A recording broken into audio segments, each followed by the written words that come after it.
Okay, we're live. Welcome. This video is long overdue on my end. Maybe about over a year, about 50 weeks, because I first attempted this like 2 weeks after it dropped.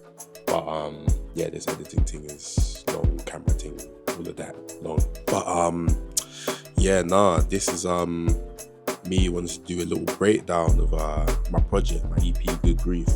Projects I made kind of in memory of my uncle who passed, Uncle Stephen Lewinson. Yeah, and at the time I didn't really do much pushing or promotion for this. It was just more of a personal project I wanted to put out. So I just want to say a big thanks to all the people that tuned in, gave it a listen, gave it a spin.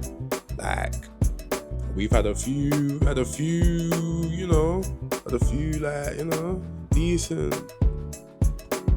decent numbers on the track, if you feel what I'm saying. So yeah, that's pretty special to me. But yeah, there's quite a bit more depth to this than you may think. There's a lot of intention behind, production choice, sample choice, lyrics. Just want to do a little breakdown, talk about, the whole process for me, because it's like, my kind of outlet during the grieving process, my kind of going through the motion of it as well. And yeah, just want to do that here. So this is the Good Grief Epilogue. I don't know if that's the right word, but we're running with it for now. We might just run with it anyways, even if it's not right.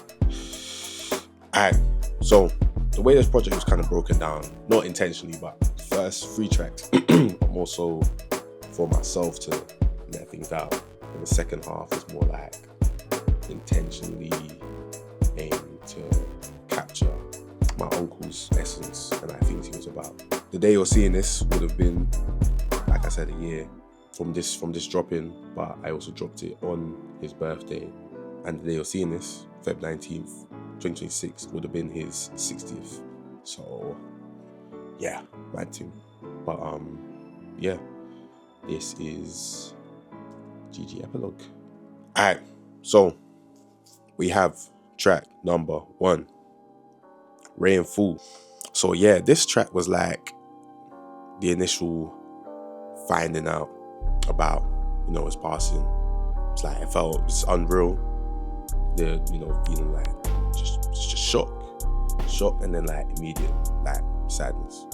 The waterworks, Rain Fool, and then obviously rain and then fool. I didn't put the actual word, didn't put the proper word, but like in these times, just throughout life, can't help but feel like a bit of a fool. I was like, because throughout the whole process of, hearing that he got unwell, I was like, he's gonna get through it. It's gonna be alright.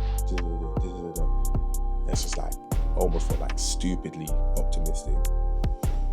Not to say that's a bad thing now, but this is how I felt. You just feel like a bit of a fool.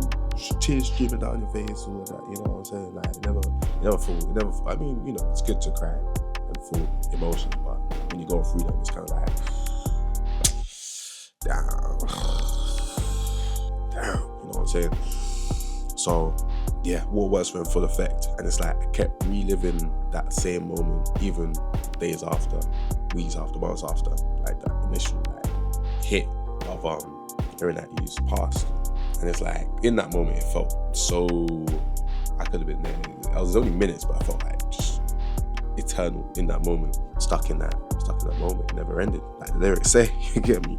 And yeah, the whole process, the whole hearing about him being unwell was like a short period of time. It was like 2 months. We heard he's unwell. We're seeing him. He looks unwell. Shortly after he passes, just like that. And it's like, yeah, we're not knowing what to do. We're just at a loss. Like, this was a new type of pain and hurt that I never felt before. And just all the conditions that led up to it, like, added to that pain and hurt, you know what I'm saying? So yeah, this is just the full depth of this, you know what I'm saying? Yeah, and then with the beat, it was a bit of a sexy drill number, a little bit of singing. Just felt like singing, you get me? I don't really sing much, but I want to do it more. My voice ain't too bad, not too bad to get me. But yeah, that's pretty much that track. Track 2, we have Proceeds. It's like, shock and confusion, the loss. Rainfall was more like straight sadness, and this is more being like, I don't know what's happening right now. I'm just trying to process things right now. I don't know about this, know about that. Kind of just like going through it. And like, I didn't do strictly the stages of grief throughout the project, but if I were to put this to one, it would be more like, yeah, denial. It's like, nah, this ain't happening type. Like, I don't, like, it's just me not knowing what to do, how to go forward, but kind of have to go forward because what else can I do? Like, I can't just not do anything. So I was trying to figure out how to go forward without having any direction, kind of, which is, you know, where am I going? I don't know. But yeah, this is a bit of a reggae number. I had this beat lying around already, but it was speaking to me when I was coming up with the kind of concept of this EP and like the way it was flowing, the themes I wanted to tackle. And yeah, obviously a reggae one. Yeah, my family, Jamaican heritage, big up Clarendon, big up Manchester. Besides there, but yeah, it's just, you know, gotta keep things moving. Yeah, that's pretty much proceeds. Track 3 we got Don't Feel. Now this track was like the rationalization of my feelings and trying to bury them down almost, which is something I found myself doing all throughout the process of, you know, grief. Just trying to maintain a level head constantly, rationally, but constantly. Found myself making compromises on my feelings, like comparing them to those around me. I'm thinking like, yo, my dad and his siblings, they lost their brother they grew up with. Like, how are they doing? My granddad, he's lost a child of his. How's he doing? How's he got to be doing? My auntie, she lost her husband, her life partner. Like, that's like, they're obviously going through it worse than me. But like, that's not fair to myself. He's still someone close to me. That's still my uncle. Yeah, at the same time, I wasn't allowing myself the grace I'm trying to give to others. I'm invalidating my own feelings. But they're very much still there. They're very much prevalent. I'm burying them. They're not going anywhere. So it's further in. And like, it's all building up. So at this point, yeah, still building up. Keep that in mind. Also, I was looking around, like, just one of the things that hurts a lot as well, is seeing everyone else hurt as well, seeing the pain of others. Like, I'll be at my own pain, I'll be like, okay, yeah, let's keep going. Then I'll see a family member, someone close to the family, just hurt, and it's like a constant cycle of comforting and being comforted. And yeah, it just hurts to watch all of that. You know what I'm saying? The end of this track though, it ends with words from my uncle, and he's always been someone that's introspective. You know, he's making sense of things despite the conditions that he was facing, and that is, you know, the kind of qualities that I look to, that I try to implement in my everyday. You get me? Because it's just wisdom right there. Always dropping gems. Shout out my Uncle Steve. Next track, title track, Good Grief. Now, yeah, this one, heavy. So, bit on the beat, the strings for this track, they were sampled from my uncle's funeral. There was a string quintet, sextet, one of the tets was just one of them. I named the beat Tet as well. But yeah, I got my bag for this one. I was gonna say my Kanye bag, but in 2026, do I want to be in that bag? I don't know. Old school Kanye bag, production wise. Yeah, there we go. I was in that bag, and I felt, you know, it's kind of nice to be able to like be creative and let the juices run and flow. It was good to be in my bag for the production on this track, basically is what I'm trying to say. This the first track of the second half, track 4, and like, this is where I'm more came towards what I've taken in from those around me to contribute to the project. Because before I was just kind of working on just figuring out my emotions. For now, how do I bring this full circle? Yeah, Good Grief, such a thing. Could it be? Like, I had the title of the project before I had done any of the songs, to be honest. Just the idea, like, grief as a good thing. Can it be good? The process of grief. What's the best way to go about it? What is it? How does it feel? What does it really look and feel like? And this cycle of pain, my pain of others, steadily accumulating. And like, you don't want to be the one that people are like, oh, they're there. I'm gonna be there for the people that need it, they're theirs. You get me? Like, you need to be there for people, but you know, it's not realistic. You can't control that side of it, you know what I'm saying? We're all in this together, going through it. That's the realization of this track. Through the build up at the end, and then let it out. The chorus, I'm trying to let it out. Just me letting it out. Like, yo, this is how you're feeling. You gotta get through this. It's the frustration and the anger and, like, you know, that aspect of it, like, yo, this is what we're feeling, we got a feeling. Then, you know, it kind of mellows out towards the end. It's more kind of like the acceptance. The acceptance, like, yo, yeah, this is it. This is what it's going to be like. It's rough, it sucks, but everyone's in it. And we're all going to get through it together. Get me? That's just cross fingers. I'm not throwing out nothing. Track 5, the big one, Legacy, my Uncle Steve. Now, this one, done a few numbers, done quite a few numbers, which is, first of all, it's great that this track popped off like it did, and it continues to do so, because yeah, I didn't do no type of promotion for this really. I just put it out just for myself, and this track took off. It took off. You should love to see.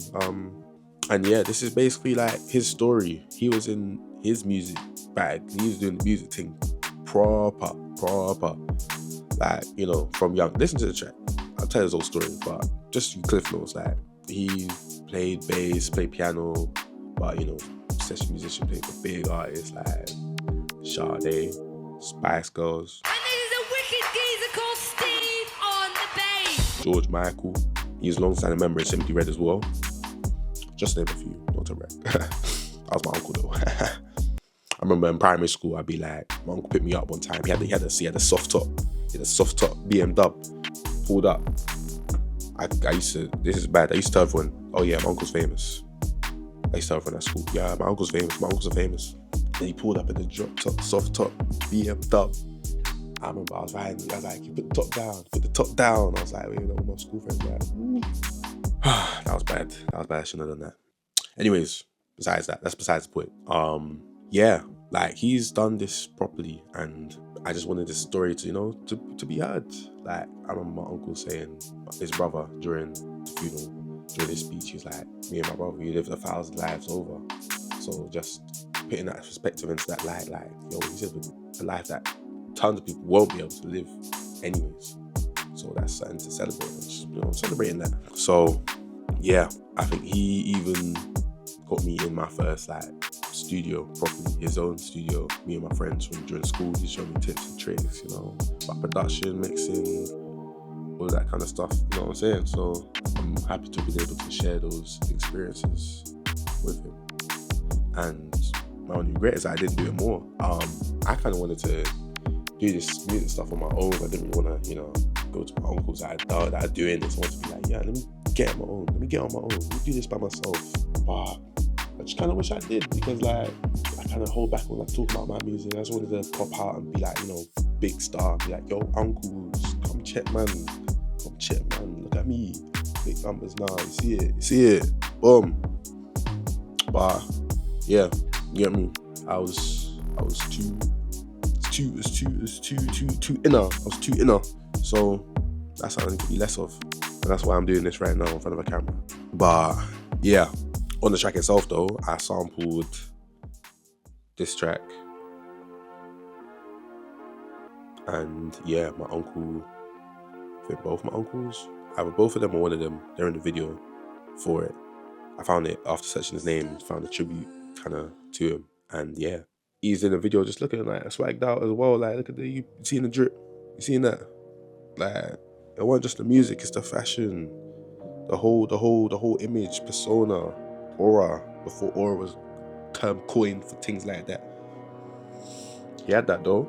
And then the end of the track is like what we're left with. We're left with his legacy.